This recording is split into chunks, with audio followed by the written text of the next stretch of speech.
Fatimah binti Muhammad Sallallahu Alaihi Wasallam. Fatimah merupakan putri bungsu Rasulullah dengan Khadijah. Meskipun lahir di keluarga yang serba ada, Fatimah kecil tidak memiliki ibu susu seperti layaknya anak-anak suku Quraisy saat itu. Ibundanya sendiri, Khadijah, yang menyusui Fatimah kecil. Selain dekat dengan ibundanya, Fatimah juga dekat dengan Rasulullah, ayahandanya. Bahkan, Rasulullah pernah berkata, "Fatimah adalah darah dagingku.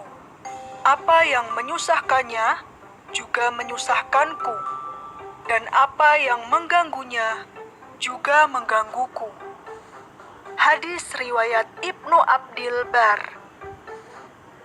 Ketika Fatimah berusia 5 tahun, peristiwa pengangkatan Nabi Muhammad terjadi. Sejak saat itu, kehidupan Fatimah berubah total. Namun, karena usianya yang masih kecil, Fatimah belum paham seberapa sulitnya hidup kaum muslimin saat itu. Namun, semakin hari dia semakin paham bahwa banyak orang membenci ayah serta ibunya. Banyak orang yang dulu bekerja dengan mereka, akrab dengan mereka, kini semuanya menjauh. Bahkan, paman dan keluarganya sendiri pun memusuhi ayahnya. Suatu ketika, Fatimah kecil melihat orang-orang menaruh kotoran unta saat ayahnya sedang sholat. Rasulullah tetap sujud dan tidak mengangkat kepalanya ketika merasakan kotoran ditaruh di punggung serta pundaknya. Fatimah kecil menangis melihatnya. Dia bergegas menghampiri ayahnya dan membersihkan kotoran itu.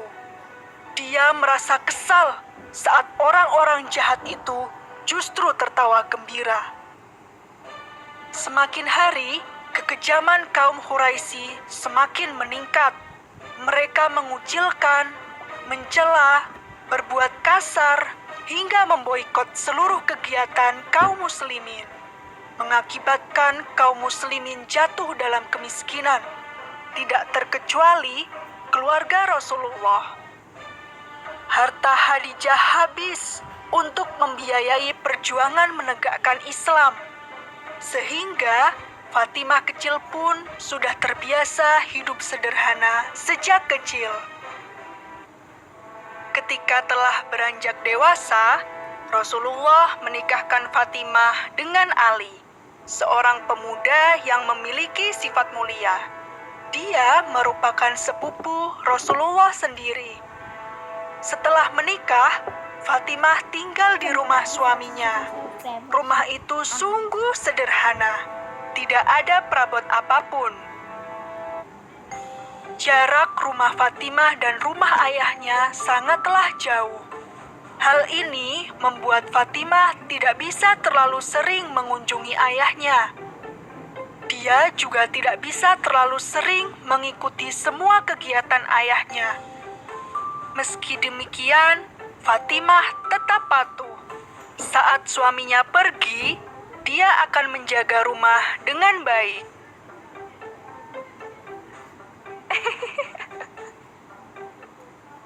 Setelah Khadijah, istri tercinta wafat, dan Fatimah, anak perempuannya tinggal begitu jauh, Rasulullah merasa sedih dan kesepian. Rasulullah berencana untuk memberikan Ali dan Fatimah rumah yang lebih dekat. Salah satu sahabat, Haritsah bin Nu'man, mendengar kabar ini, dan dia pun merelakan rumahnya untuk ditinggali oleh Fatimah. Subhanallah. Fatimah terbiasa mengerjakan semua pekerjaan rumah sendirian, mulai dari membersihkan rumah, memasak, mencuci baju, hingga mengambil air. Hidupnya begitu sederhana. Pakaiannya selalu penuh debu dan arang. Kehidupan Fatimah semakin lengkap ketika dia memiliki 4 orang putra dan putri.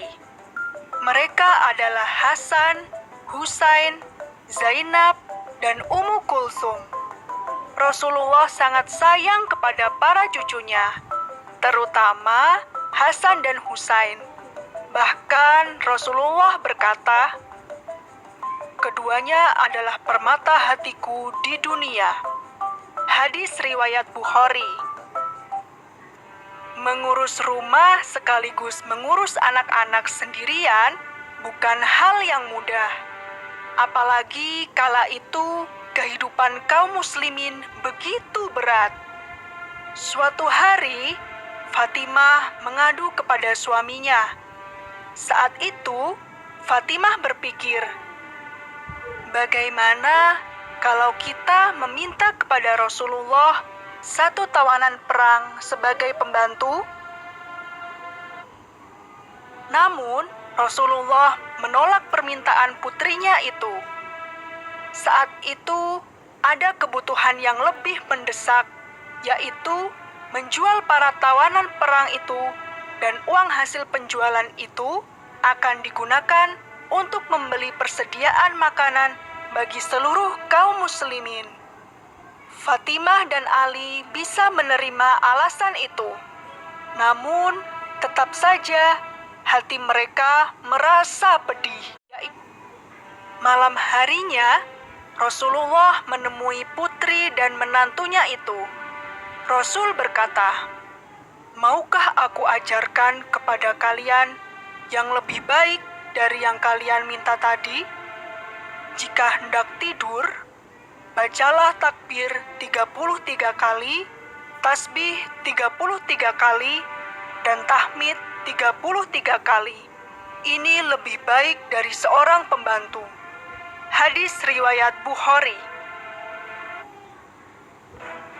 Peperangan terus saja terjadi antara kaum muslimin dan orang-orang yang membenci Islam. Fatimah dan wanita-wanita lain pun ikut berjuang. Mereka bertugas untuk mengobati prajurit yang terluka serta menyiapkan makanan dan minuman. Dalam perang Uhud, hati Fatimah pilu kala dia harus merawat tubuh ayahnya yang terluka. Luka di tubuh Rasulullah sangat dalam hingga darah tidak bisa berhenti mengalir. Dengan sabar, Fatimah merawat ayahnya hingga sembuh. Meski harus berhadapan dengan maut setiap hari, Fatimah tidak pernah takut. Dia terus berjuang bersama ayah, suami, dan semua kaum muslimin lainnya. Suatu hari, Rasulullah sakit parah hingga tidak bisa bergerak.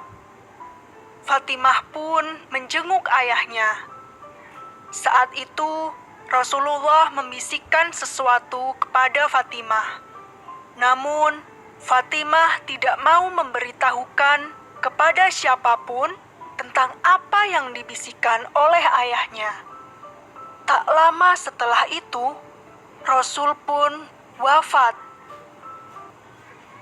Barulah setelah ayahnya wafat, Fatimah kemudian bercerita tentang apa yang dibisikkan oleh ayahnya.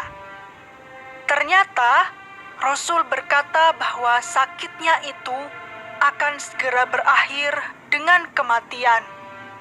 Dan Fatimah merupakan keluarganya yang menyusulnya paling cepat. Rasul juga berkata bahwa Fatimah adalah pemimpin para wanita di surga selain Maryam binti Imran. Dan ternyata benar, 6 bulan setelah Rasulullah wafat, Fatimah sakit parah dan kemudian menyusul sang ayah.